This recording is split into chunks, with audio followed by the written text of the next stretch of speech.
Time Stops at Shamli by Ruskin Bond, read by Paul Thottam. The Funeral. "I don't think he should go," said Aunt M. "He's too small," concurred Aunt B.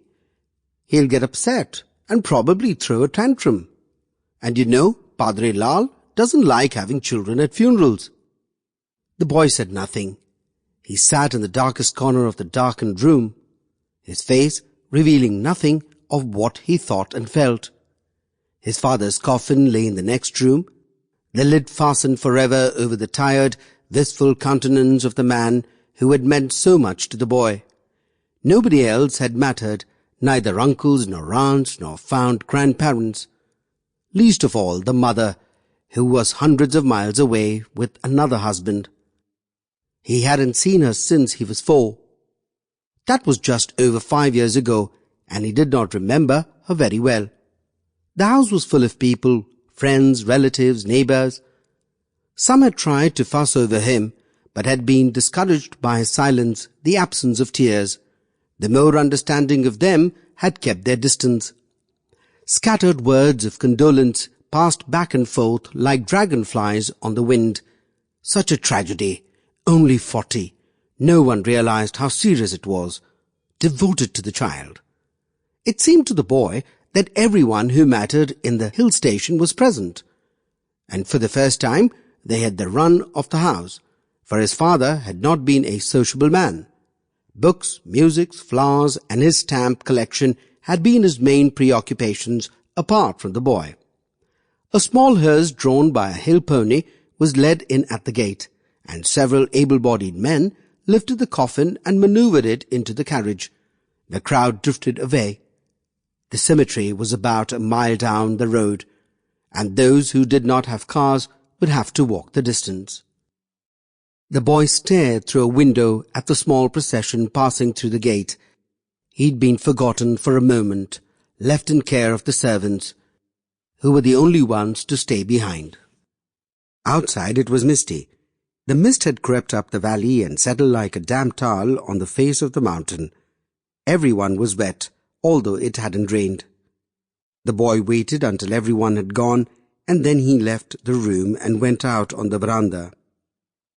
The gardener, who had been sitting in a bed of nasturtiums, looked up and asked the boy if he needed anything. But the boy shook his head and retreated indoors. The gardener, looking aggrieved because of the damage done to the flower beds by the mourners, shambled off to his quarters. The sahib's death meant that he would be out of job very soon. The house would pass into other hands. The boy would go to an orphanage. There weren't many people who kept gardeners these days. In the kitchen, the cook was busy preparing the only big meal ever served in the house. All those relatives, and the padre too, would come back famished, ready for a sombre but nevertheless substantial meal. He too would be out of job soon, but cooks were always in demand. The boy slipped out of the house by a back door and made his way into the lane through a gap in a thicket of dog roses. When he reached the main road, he could see the mourners wending their way round the hill to the cemetery. He followed at a distance. It was the same road he had often taken with his father during their evening walks. The boy knew the name of almost every plant and wildflower that grew on the hillside. These and various birds and insects had been described and pointed out to him by his father. Looking northwards, he could see the higher ranges of the Himalayas and the eternal snows. The graves in the cemetery were so laid out that if their incumbents did happen to rise one day, the first thing they would see would be the glint of the sun on those snow-covered peaks. Possibly the site had been chosen for the view. But to the boy it did not seem as if anyone would be able to thrust aside those massive tombstones and rise from their graves to enjoy the view. Their rest seemed as eternal as the snows. It would take an earthquake to burst those stones asunder and thrust the coffins up from the earth. The boy wondered why people hadn't made it easier for the dead to rise. They were so securely entombed that it appeared as though no one really wanted them to get out. God has need of your father.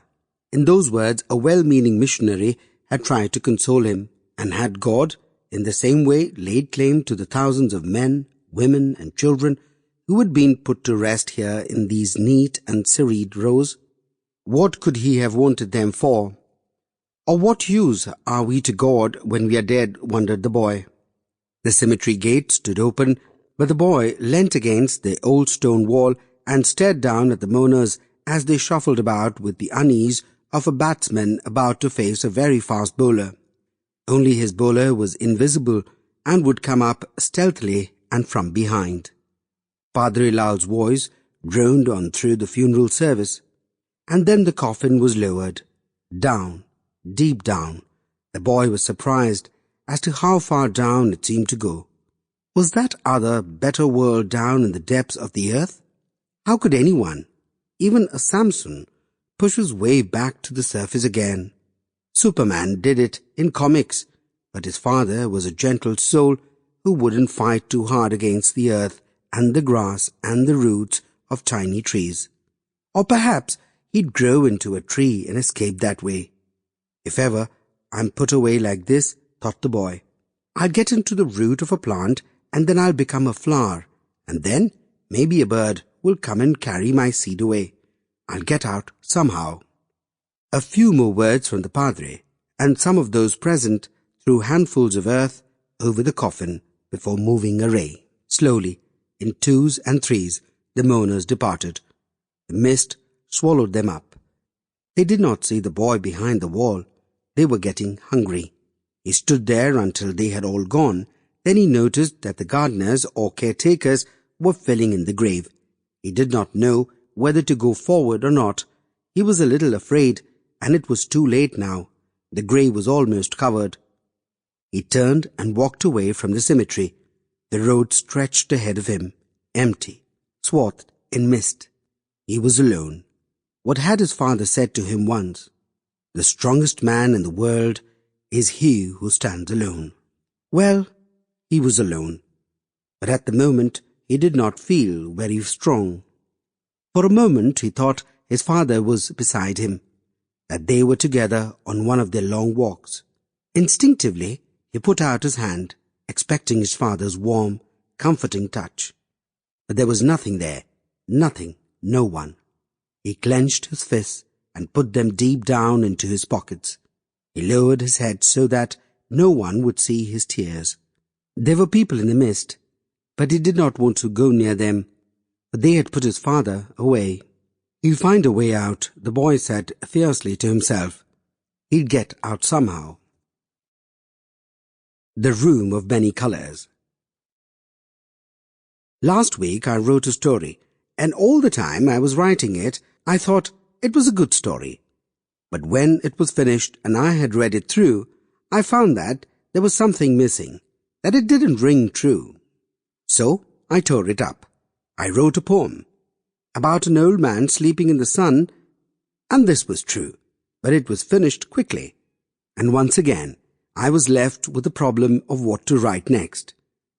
And I remembered my father, who taught me to write, and I thought, why not write about my father, and about the trees we planted, and about the people I knew while growing up, and about what happened on the way to growing up. And so, like Alice, I must begin at the beginning.